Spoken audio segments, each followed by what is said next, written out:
Last month તમારી સાથે ડિનરનું time table share કર્યું અને ત્યારે તમે બધાએ ડિમાન્ડ કરી કે બ્રેકફાસ્ટ અને લંચની પણ રેસિપીઝનું ટાઈમ ટેબલ સેટ કરી આપો. આજનું ટાઈમ ટેબલ એવી રીતે સેટ કર્યું છે કે જે બહેનોને સવારે બ્રેકફાસ્ટ પણ બનાવવાનો હોય છે અને સાથે લંચનું ટિફિન પણ રેડી કરવાનું હોય છે, તો કેવી રીતે ઝટપટ આ બંને વસ્તુ કરી શકીએ એના આઈડિયાઝ તમારી સાથે શેર કરું છું. કહેવાય છે કે અન્ન તેવું મન અને પાણી તેવી વાણી. બીજું કે જેવું અન્ન આપણે ખાઈએ તેવો જ એનો ઓળકાર આવે. આ બધી વસ્તુઓનો મતલબ શું છે કે આપણે આપણા રોજિંદા જીવનમાં ખાવા પ્રત્યે ધ્યાન આપવાની જરૂર છે. સૌથી પહેલાં તમારા મગજમાં જે આઈટમ આવે એ બધી જ આઈટમનું આવી રીતે લિસ્ટ બનાવી દેવાનું. મેં આમાં 30 આઈટમ વિચારીને લખી જે મારા ફેમિલીમાં ખવાય છે. હવે આપણે તેને અરેન્જ કેવી રીતે કરીશું તે જોઈ લઈએ.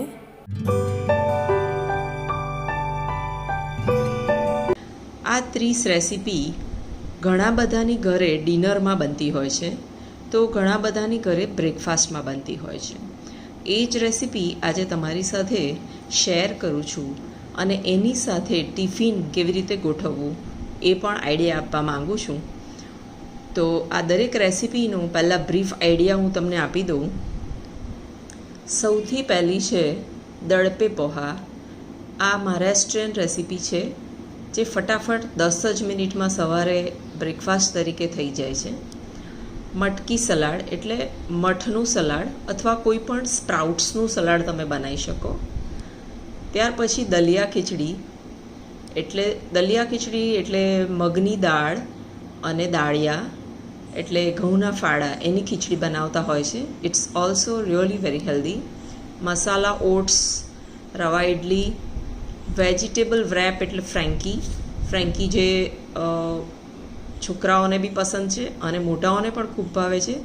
મોરઓવર હેલ્ધી પણ ખૂબ જ છે. અક્કી રોટી કર્ણાટકની ડિશ છે.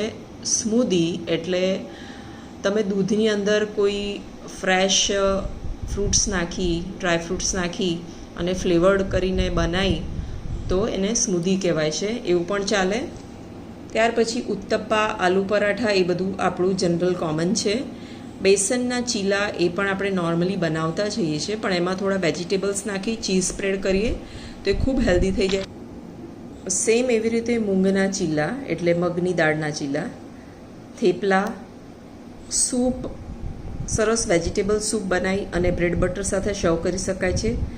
ત્યાર પછી ખીચું જે all time favourite, appam, vegetable cutlet, સેવ ખમણી, મસાલા પૂરી ને અથાણું, મિસળ પાઉં, પાટુડાનો લોટ, ભડકું જે એક પ્રીમિક્સ છે જે ઓલરેડી આપણી ચેનલમાં બહુ જ સરસ રીતે બતાવવામાં આવ્યું છે. કિનોવાની ઉપમા, કિનોવા એક તહન છે જેની ઉપમા બહુ જ હેલ્ધી છે. બેસનના ઢોકળા, સમોસા, મસાલા રાઈસ, નિમકી પૂરી, ઉપવાસ હોય તો French fries, chilli garlic bread અને છેલ્લે કશું ના મળે તો બટાકા પૌવા અને આપણી રેગ્યુલર ઉપમા તો છે જ. ડેટ મારી દેવાની. હું 2 અઠવાડિયાનું ટાઈમ ટેબલ શેર કરું છું એટલે મેં 1 થી 14ની ડેટ મારી દીધી છે. સાથે જે પણ દિવસ આવતો હોય એ લખી દેવાનો.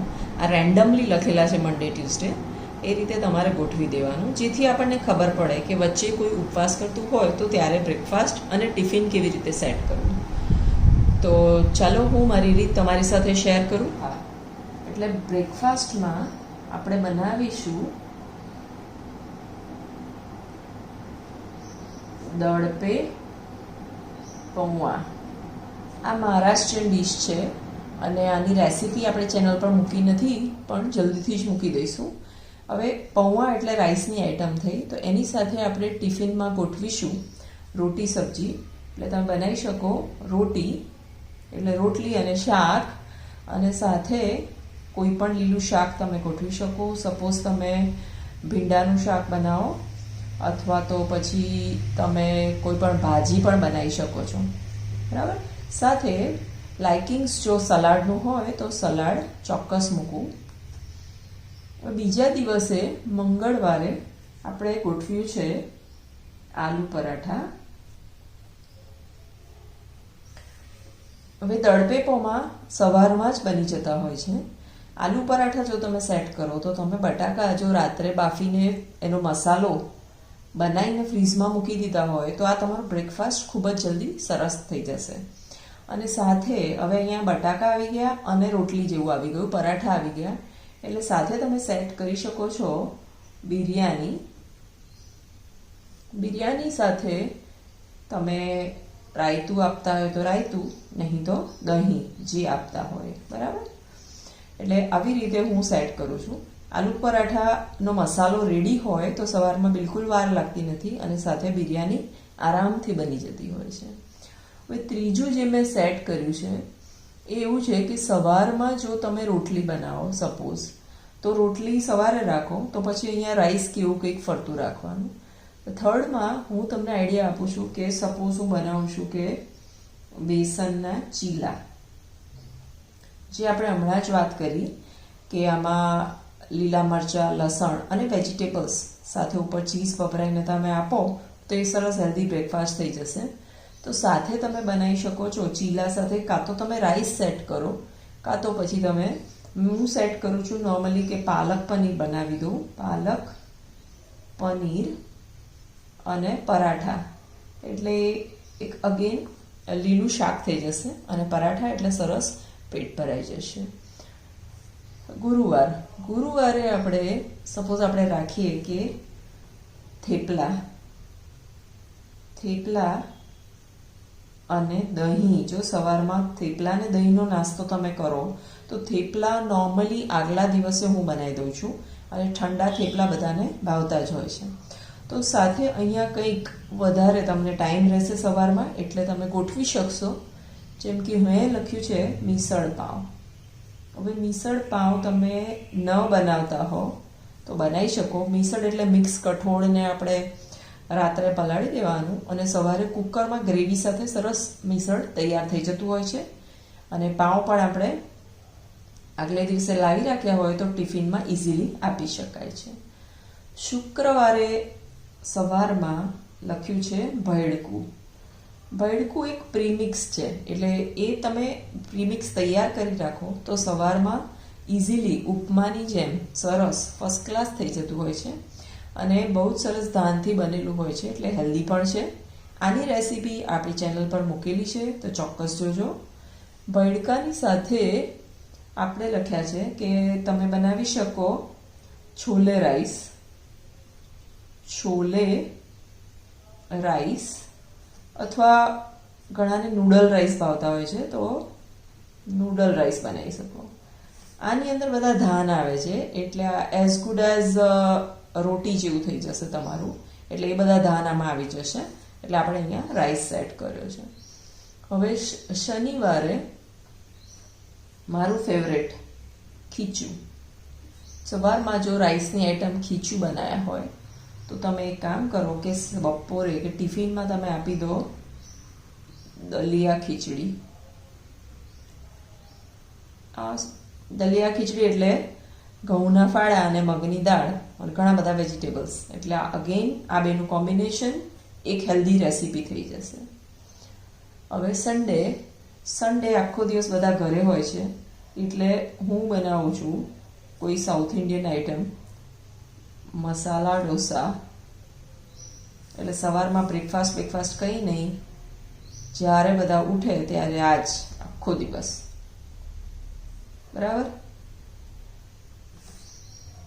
મંડે બીજે દિવસે મસાલા ઢોસામાંથી તમારે ટેક્ટફુલી થોડુંક ખીરું સહેજ થીક રાખવાનું, એટલે બીજે દિવસે તમે સવારે નાસ્તામાં આપી શકો અપ્પમ, અને આની સાથે જે ચટણી બનાવી હોય એ જ ચટણી આમાં થઈ જશે. અપ્પમ અને ચટણી. તો અહીંયા તમે સેટ કરી શકો મૂંગ ચીલા. જેવી રીતે અહીંયા બેસનના ચીલા આપણે લખ્યા છે નાસ્તામાં, તો અહીંયા અપ્પમ બનાવશો એટલે થોડું હેવી થઈ જશે, એટલે સાથે આપણે મૂંગના ચીલા માટે તમારે મગની દાળ પલાળી રાખવી પડશે, એટલે એ થોડુંક ટાઈમ એડજસ્ટમેન્ટ તમારે કરવું પડશે. મૂંગના ચીલા સાથે સલાડ અને ચટણી. ત્યાર પછી મંગળવારે આવશે, થાય છે તો ખરું ને, હા, મંગળવારે આવશે વેજીટેબલ કટલેસ. કટલેસ જો ભાવતી હોય તો એ વેજીટેબલ કટલેટ, અથવા તમારે બહુ જ થોડી મહેનત કરવાની ઈચ્છા હોય તો સમોસા બનાવી શકાય છે. હવે સમોસા કે કટલેટનો જે માવો છે એ તમે આગલે દિવસ તૈયાર કરી શકો, એટલે સવારે ફીલ કરવાના રહે અને તળવાના રહે. તો એ ટાઈપનું કંઈક તળેલું બી બધા એકાદ દિવસ આવી જાય વીકમાં તો બધાને મજા પડતી હોય છે. તો સમોસા અને કટલેટ સાથે આ ખૂબ હેવી થઈ જતું હોય છે, બધાના 4 સમોસા બધા ખાઈ જ લેતા હોય છે. તો સાથે તમે કિનોઆ ઉપમા કરી શકો છો. એટલે કિનોઆ એક નવું ધાન છે, તમે ઇન્ટરનેટ પર સર્ચ કરજો, ખૂબ જ હેલ્ધી છે, એટલે એ આની સાથે સારું સેટ થઈ જશે. ત્યાર પછી બુધવારે અહીંયા કિનોઆ આવ્યું, સમોસા આવ્યું. હવે આપણે અહીંયા કરીએ બુધવારે આપણે બનાવી દઈએ સેવ ખમણી. સેવ ખમણી બનાવવા માટે તમારે ચણાની દાળ પલાળી રાખવી પડશે. એવા બધા પ્લાનિંગ તમારે આ કિનોવાની ઉપમા બનાવો એ દિવસે કરવાનું રહેશે. સેવ ખમણી ખૂબ હેલ્ધી બ્રેકફાસ્ટ બની જશે અને 100% પેટ ફૂલ થઈ જશે. હવે તેની સાથે તમે એડ કરી શકો મિક્સ વેજ પરાઠા. એની સાથે દહીં અને આથેલા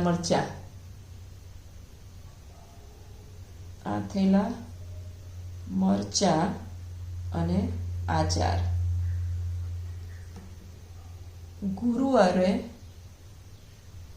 ગુરુવારે મેં લખ્યું છે ચીઝ ગાર્લિક બ્રેડ. હવે ગાર્લિક બ્રેડ અહીંયા બી ગુરુવારે બ્રેડ મૂકી છે અને અહીંયા બી ગુરુવારે બ્રેડ મૂકી છે. એટલે બ્રેડ વીકમાં એક જ વાર લીધી છે. આ વીકમાં એકવાર આવી, આ વીકમાં એકવાર આવી. તો એવી રીતે તમે બ્રેડની આઈટમમાં સેન્ડવિચ બનાવી શકો અથવા વડાપાઉં બનાવી શકો, પણ વીકમાં એકવાર બ્રેડ આવે એવું જ ગોઠવજો. બ્રેડ હવે અહીંયા તમે બનાવી શકો છો કે બ્રાઉન રાઈસનો જે પુલાવ આવતો બને છે એ સારો બનતો હોય છે, એ પણ એકવાર ટ્રાય કરજો. ત્યાર પછી શુક્રવારે રોટીમાં મેં તમને લિસ્ટમાં શેર કર્યું અક્કી રોટી. એટલે થોડીક રોટીની આઈટમ ડિફરન્ટ થઈ જશે. આને સર્વ કરાય છે ચટણી જોડે. એટલે આ પણ ગરમ ગરમ ઉતારો તો ખૂબ સરસ લાગે છે. આમાં પણ ખૂબ જ બધા વેજીટેબલ્સ આવે છે. તો સાથે તમે નાસ્તામાં આપી શકો, લંચમાં ટિફિનમાં આપી શકો રવા ઇડલી. આ ચટણી આમાં ચાલી જાય છે, એટલે ચટણી એક જ વાર બનાવવાની રહેશે અને 2 જગ્યાએ સર્વ થશે.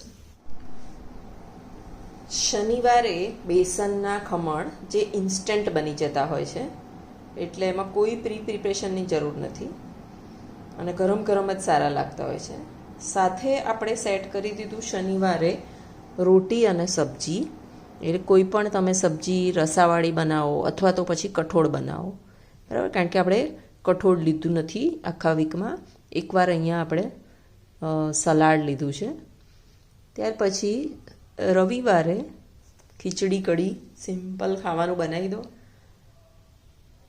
અને આવી રીતે તમે તમારું મેનુ સેટ કરી શકો છો.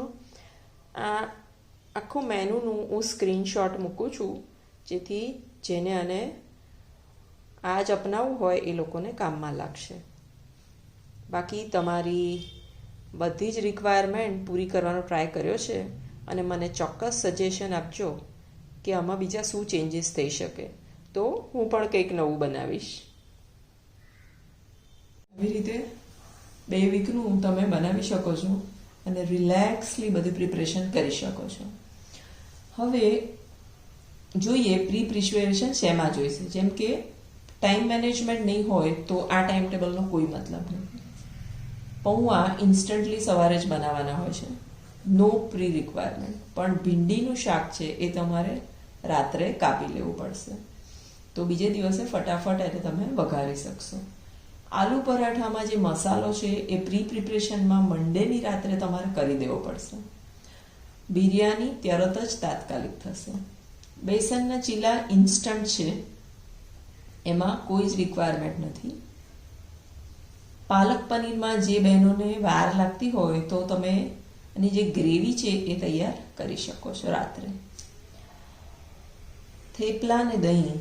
થેપલા ને દહીં જો તમે બનાવતા હો તો તમે સવારમાં પણ 10 થેપલાનો લોટ ઇઝીલી તૈયાર કરી શકો છો, અથવા આગલે દિવસે રાત્રે તમારે આની તૈયારી કરી. થેપલા તો ઠંડા પણ સારા લાગતા હોય છે. સાથે આપણે મિસળ પાઉં રાખ્યા છે. મિસળમાં થોડી વાર લાગતી હોય છે, એટલે થેપલા આગલે દિવસ બનાવી દેવા એવું જ હું સજેસ્ટ કરીશ. ભૈડકું એક પ્રીમિક્સ છે, એ ઓલરેડી આપણે ફ્રી હોઈએ ત્યારે 10 દિવસ માટે બનાવી શકીએ છીએ, એટલે એનું મિક્સચર રેડી કરી શકીએ જેથી ઇઝીલી ફટાફટ સવારમાં બની જાય. સાથે આપણે છોલે રાઈસ લીધા છે. ખીચું પણ સવારે જ બનાવી શકાય છે. ઘણાને ઠંડુ ખીચું ભાવતું હોય છે તો તમે આગલે દિવસ બનાવી સવારે સ્ટીમ કરી અને ખાઈ શકો છો. દલિયા ખીચડી ઇન્સ્ટન્ટ. અપ્પમ આપણે અહીંયાથી આને લઈ લીધા છે. કટલેસ અને સમોસાનો મસાલો આગળ ચોક્કસ કરી રાખવો જોઈએ. આ કિનોવા ઉપમા તમારે તાત્કાલિક કરવી પડે, આને આગળથી ન કરી શકાય. સેવ ખમણી માટે દાળ આગળથી પલાળી રાખવી પડે આગલા દિવસે, તો ફટાફટ બને. ચીઝ ગાર્લિક બ્રેડમાં કંઈ પ્રિપરેશનની જરૂર પડતી નથી. અક્કી રોટી પણ ઇન્સ્ટન્ટલી બની જાય છે.